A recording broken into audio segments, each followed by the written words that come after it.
महाराज जी, प्रार्थना करते समय द्वंद में रहता हूँ। एक मन ईश्वर के सामने धन की लालसा करता है, दूसरा कहता है ईश्वर से धन की लालसा जैसी छोटी लालसा मत कर, जो मिलेगा सबसे अच्छा होगा। महाराज जी ऐसे हाँ, उत्तम बात तो है, लेकिन जब हमें आवश्यकता है, हम भगवान को अपना मानते हैं, तो हम भगवान से प्रार्थना कर सकते हैं। भगवान ने गीता जी में 4 प्रकार के भक्त स्वयं बताए हैं। एक है अर्थार्थी, जो भगवान से अर्थ चाहता है। एक है आर्त, जो भगवान से संकट निवृत्ति चाहता है। एक है जिज्ञासु, जो भगवान को जानना चाहता है। एक है ज्ञानी, जो भगवान को जान चुका है, जो भगवत स्वरूप हो चुका है। तो 4 प्रकार के भक्त।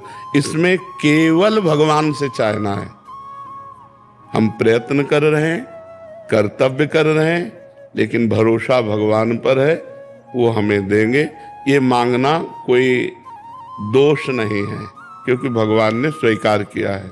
अर्थार्थी भक्त, जो जैसे ध्रुव जी ने जब महाराज उत्तानपाद की गोद में बैठना चाहा, तो जो महाराज की दूसरी पत्नी थी, उनका नाम था सुरुचि, उन्होंने थप्पड़ मारा और कहा कि अगर इस चक्रवर्ती सिंहासन पर बैठना है तो मेरे गर्भ से पैदा होना पड़ेगा। तो सुनीति से पैदा हुआ है, इसलिए जा नारायण की तपस्या करो, मेरे गर्भ में प्रकट हो, तब तू इस सिंहासन का अधिकारी। कठोर शब्द बोले। ध्रुव जी माता सुनीति के पास गए और कहा, माँ विमाता ने ऐसा ऐसा। तो उनका बेटा ठीक कहा है महाराज, मुझे पत्नी के आप तो दासी भी नहीं समझते हैं। यदि तुम भगवान नारायण की तपस्या करो, नारायण को प्रसन्न करो, तो जो चाहोगे वो प्राप्त हो जाएगा। सही सलाह दी माँ ने। ध्रुव जी 5 वर्ष की अवस्था के थे। दृढ़ निश्चय किया 5 वर्ष के बालक ने कि भगवान नारायण को प्रसन्न करके मैं ऐसा पद प्राप्त करूंगा जो मेरे पिता और पितामह को भी प्राप्त नहीं है। पिता उत्तानपाद, पितामह मनु जी और प्रपितामह ब्रह्मा जी। ज्यादा सृष्टि नहीं, बिल्कुल नजदीक ही है। ध्रुव जी निकले नगर से बाहर, तो जब कोई भजन करने का भाव करता है तो भगवान किसी संत से मिला देते हैं। तो देवर्षि नारद जी मिल गए। देवर्षि नारद जी को प्रणाम किया ध्रुव जी ने। तो ध्रुव जी से पूछा कि तुम 5 वर्ष की अवस्था के हो और बिना किसी सुरक्षा के राजकुमार हो, कहाँ जा रहे हो? तो उन्होंने कहा, मैंने निश्चय किया है कि मैं एकांत क्षेत्र में जाकर भगवान का भजन करके भगवान नारायण को प्रसन्न करूंगा। अच्छा, तो तुम्हारे पिता की गोद में बैठने के लिए तुम्हारी विमाता ने मना किया, इसलिए मैं चलो अभी चक्रवर्ती सम्राट पद का अभिषेक करवा देता हूं।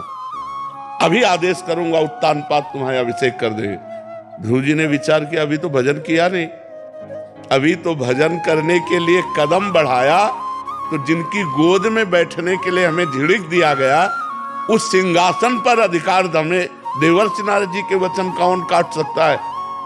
तो उनका गुरुदेव अब नहीं, अब कदम पीछे नहीं हटेंगे, और विश्वास हो गया। और उनका मैं भगवान का आराधन करके ही प्राप्त करूंगा। तो उनका जंगल है, पहले प्रलोभन दिया, फिर भय दिखा रहे हैं। जंगल है, सिंह भेड़िया बड़े बड़े ऐसे जानवर तुम्हें खा जाएंगे, तुम जंगल में कैसे तपस्या करोगे? तो ध्रुव जी ने विचार करके कहा कि यदि मेरी भगवान रक्षा करेंगे तो कोई भी बाल बांका नहीं कर सकता, और यदि मेरी मृत्यु है तो यहाँ महल में भी मैं मर जाऊंगा। इसलिए मैं निश्चय करता हूं कि भगवान की आराधना छोड़ नहीं सकता।